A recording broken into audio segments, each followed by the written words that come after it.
इतिहास में जीत का मतलब कई नामों से जुड़ा है, लेकिन एक नाम है जो हमेशा सबसे ऊपर आता है। एक ऐसे इंसान का जिसने बहुत ही छोटी सी उम्र में दुनिया को झुका दिया था।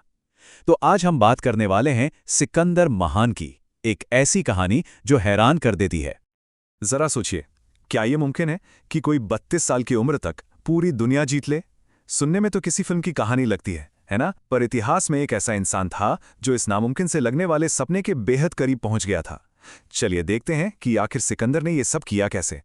सिकंदर, या जैसा कि हम भारत में अक्सर कहते हैं सिकंदर, ये सिर्फ एक नाम नहीं है ना। ये नाम सुनते ही दिमाग में आता है जबरदस्त हिम्मत, बेमिसाल मिलिट्री जीनियस और कुछ भी कर गुजरने का जज्बा। तो सवाल ये है कि ये जबरदस्त सफर ये शुरू कहाँ से हुआ? इसकी जड़ें थीं उनके बचपन में, उनकी परवरिश में, जिसने उन्हें उस महानता के लिए तैयार किया जो दुनिया देखने वाली थी। उनकी शुरुआत मतलब किसी उल्कापिंड की तरह थी, एकदम तेज। सोचकर देखिए, 356 ईसा पूर्व में एक राजा के घर जन्म हुआ। पढ़ाने वाला कौन? महान फिलॉसफर अरिस्टो खुद। और फिर सिर्फ 20 साल की उम्र में पूरे मैसेडोनियन साम्राज्य की बागडोर उनके हाथ में। ऐसी शुरुआत तो शायद ही किसी को मिलती है। और जैसे ही वो गद्दी पर बैठे, बस शुरू हो गया वो सिलसिला जो इतिहास बदलने वाला था। सिकंदर ने एक ऐसा फौजी अभियान छेड़ा जैसा दुनिया ने पहले कभी नहीं देखा था। उनका सपना कोई छोटा मोटा नहीं था, वो उस वक्त की पूरी दुनिया जीतना चाहते थे। उनका पहला निशाना कोई छोटा मोटा राज्य नहीं, बल्कि उस दौर की सबसे बड़ी ताकत, विशाल फारसी साम्राज्य। सबने सोचा ये तो नामुमकिन है, लेकिन सिकंदर की जबरदस्त स्ट्रैटेजी और उनकी बेखौफ फौज के आगे फारस को घुटने टेकने पड़े। और बस इसी एक जीत ने इतिहास का रुख हमेशा के लिए मोड़ दिया। फारस जीतने के बाद वो रुके नहीं। उनका अगला कदम था मिस्र की तरफ। और जानते हैं कमाल की बात क्या हुई? वहां लोगों ने उन्हें एक हमलावर की तरह नहीं, बल्कि एक आजादी दिलाने वाले की तरह देखा। उनका स्वागत हुआ और उन्हें फराओ का ताज पहना दिया गया। इससे तो उनकी इमेज और भी बड़ी हो गई। उनकी भूख, उनकी महत्वाकांक्षा की कोई हद ही नहीं थी। वो पूरब की ओर बढ़ते गए, एक के बाद एक इलाके जीतते हुए उन्होंने एक इतना बड़ा साम्राज्य खड़ा कर दिया जो ग्रीस से लेकर हिंदुस्तान की सरहदों तक फैला हुआ था। और ये सब 10 साल से भी कम वक्त में। ये वाकई इतिहास के सबसे बड़े साम्राज्यों में से एक था। लेकिन जब सिकंदर हिंदुस्तान की सरहदों पर पहुंचे तो उनका सामना हुआ अपनी सबसे बड़ी चुनौतियों में से एक से। ये एक ऐसी टक्कर थी जिसमें सिर्फ उनकी फौजी ताकत का इम्तिहान नहीं होना था, बल्कि उनके किरदार का भी असली टेस्ट होना था। और जो कहानी अब हम जानने वाले हैं, उससे पता चलता है कि सिकंदर के लिए सिर्फ जीतना ही सब कुछ नहीं था।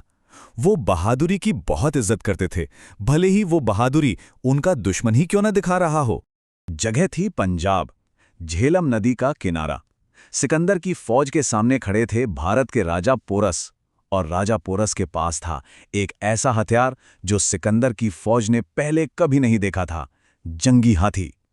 इसके बाद जो लड़ाई हुई वो इतिहास की सबसे जबरदस्त लड़ाइयों में गिनी जाती है। आखिर में जीत तो सिकंदर की हुई, लेकिन वो राजा पोरस की दिलेरी से इतने इंप्रेस हुए कि बस देखते रह गए। जब हारे हुए पोरस को उनके सामने लाया गया तो सिकंदर ने पूछा, बताओ तुम्हारे साथ कैसा सुलूक किया जाए? पोरस ने बिना झुके गर्व से जवाब दिया, जैसा एक राजा दूसरे राजा के साथ करता है। इस जवाब और इस हिम्मत को देखकर सिकंदर इतने खुश हुए कि उन्होंने न सिर्फ पोरस का राज उन्हें लौटा दिया, बल्कि और भी इलाके तोहफे में दे दिए। इतनी सारी जीत, इतने बड़े साम्राज्य के बावजूद सिकंदर का सबसे बड़ा दुश्मन कोई राजा नहीं था, बल्कि खुद वक्त था। उनकी मौत बहुत जल्दी और अचानक हो गई, लेकिन उनकी कहानी, उनकी विरासत, वो उनकी जिंदगी से कहीं ज्यादा लंबी साबित हुई।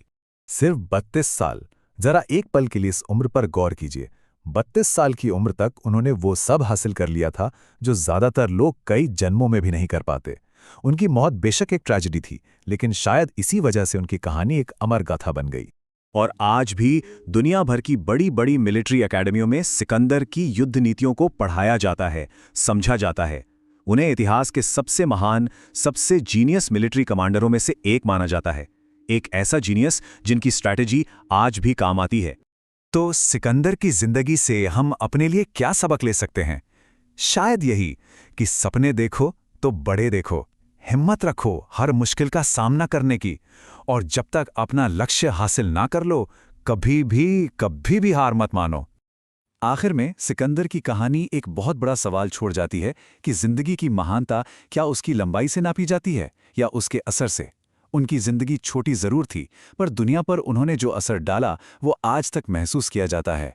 ये हमें याद दिलाता है कि हम कितने साल जिए ये जरूरी नहीं, बल्कि उन सालों में हमने क्या किया, हमारी विरासत वही तय करता है।